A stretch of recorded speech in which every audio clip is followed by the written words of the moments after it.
dua saksi ya. Sama aja dari keterangan ahli ini yang pasti bahwa nggak ada hubungannya dengan terdakwa ya, karena terdakwa nggak ada perintah hukum dan teror segala macam bisa diakibatkan kena. Tapi faktanya setelah dipindahkan masih bisa di copy dan masih bisa kita lihat di sini. Berarti segala kerusakan ada hubungannya dengan teror. Itu aja.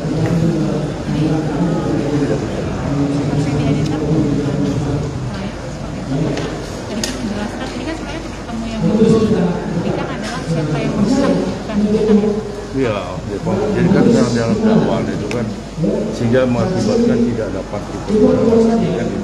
Nah, nyatanya masih bisa dikopi.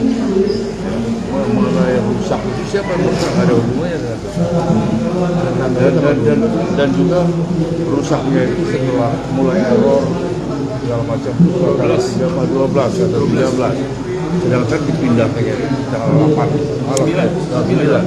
Bukan juga betul dan sangat tidak 11 baru ada error di tanggal 12. Ya kalaupun ada rusak ya penyidik karena pun diambil dari penyidik dan itu penyidik dapat dari Baikuni ya. Bukan dari terdakwa Hendra Kurniawan maupun Agus Nurpatria barang di pihak tersebut. Oke. Kalau terkait dengan tadi saksi yang Tadi itu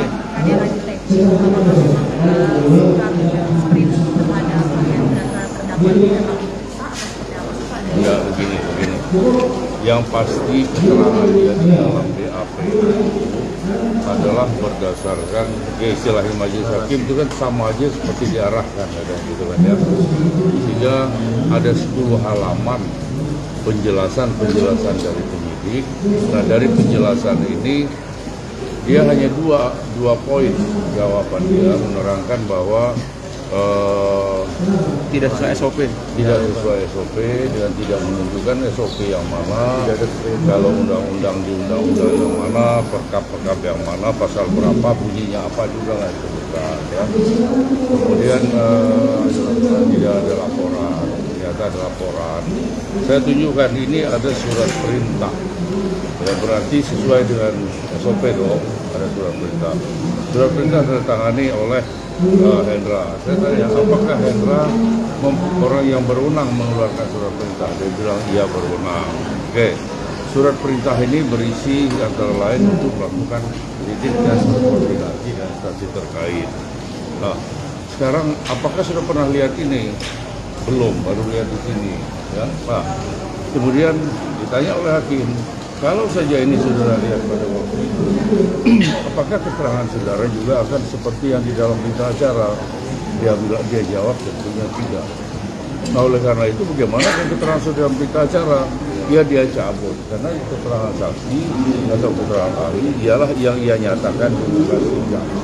Nah, jadi dari keterangan saksi itu tadi tidak ada pelanggaran SOP dan ternyata karena dia dikatakan melanggar SOP tidak ada laporan, ternyata ada laporan khusus. Berdasarkan cerita dari penyidik yang 10 halaman dan kalau mau jadi perbandingan BAP tersebut hanya 17 halaman.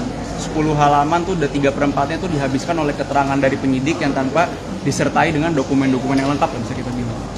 Walaupun tadi itu di luar dari jam operasional yang disebutkan saksi ya Pak. Oke. Dia bilang jam operasional itu jam 3 sampai dengan jam 3 sore ya. Jadi seakan-akan kesannya pertanyaan jaksa itu ini jam berapa orang kejadiannya aja sekitar jam 5.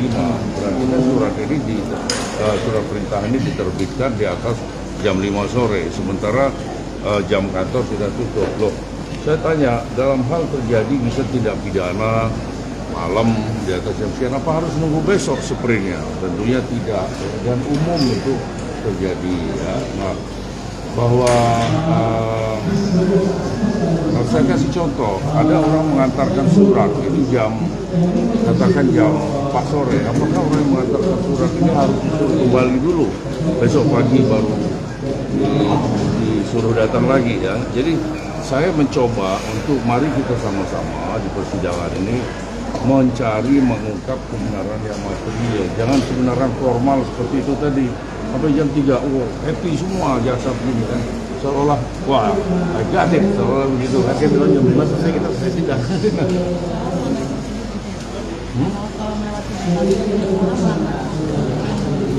Ya kesannya itu malah tadi ada kalimat yang sangat tidak etis ya. Kami meragukan.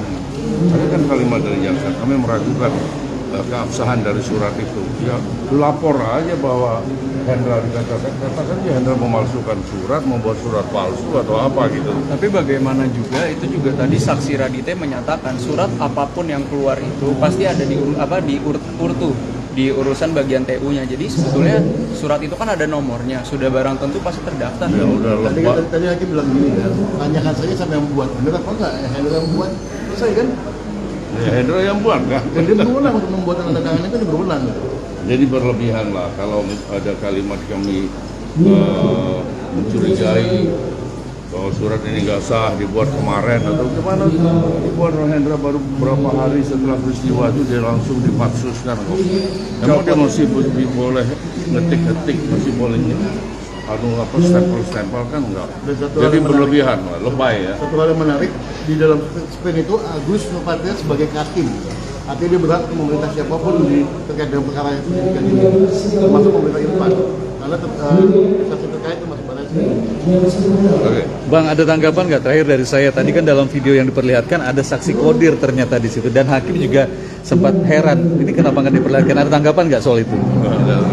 Saya cuma lihat lucu aja lari-lari gitu. Saya tanya sama dia itu siapa? ART ini. Siapa tuh? Kodir. Oh, ya udah, biarin aja lah. Saya nggak mau mencampur hal-hal yang anulah. Ya saya prinsip-prinsip aja bagaimana untuk membuktikan terdakwa itu salah apa enggak sih. Kalau bersalah ya salah dan dihukum. Tapi kalau nggak bersalah ya jangan dibuat dengan dipersalahkan karena hal-hal yang bersifat formal gitu kan. Tadi kan ada syarat kalau mengeluarkan perintah pengambilan barang bukti itu harus berkoordinasi dengan baris krim ya, walaupun dikeluarkan oleh Kapolda atau Kapolres. Nah itu oleh Anda menjelaskan Bukan Beda, yang dilakukan pelaminan itu boleh mengamankan sementara, bukan melakukan penyitaan.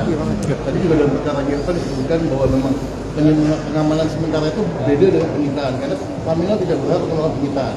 Penyitaan baru menggunakan ada berita acara penyitaan. Tapi kalau mengamankan sementara itu supaya dalam usaha penyidikan gitu. Jadi tidak ada berita acara dalam penyitaan. Perkadip Propam ya, Propam itu Paminal ya, mempunyai kewenangan untuk mengamankan orang dan barang. Nah, barang itu setelah diamankan tentunya diserahkan kepada penyidik. Itu yang terjadi, nggak ada yang salah. Nggak ada yang salah. Dan itu tertulis di pasal 8 huruf F Perkadip 1 tahun 2015. Oke. Terima kasih. Siap. Yuk. Terima kasih.